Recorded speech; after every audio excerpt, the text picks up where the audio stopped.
Hello guys! Bali ngayon ay dumating na itong order namin na album ni Jungkook, yung Golden. Ayan, i-open po natin.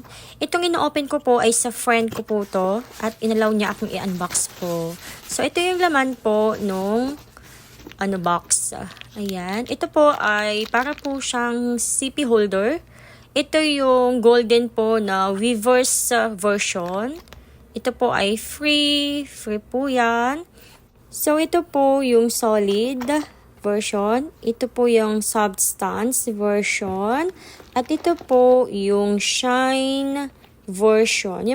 Excited na akong i-open ang mga to. Gusto ko silang makita kung ano yung laman. So, abangan nyo guys yung susunod ko pong video na ilalabas. Maraming salamat po sa mga umorder sa akin ito. Sa mga gusto pang umorder, mag-PM lang kayo sa aking page, Pinay Adjuma.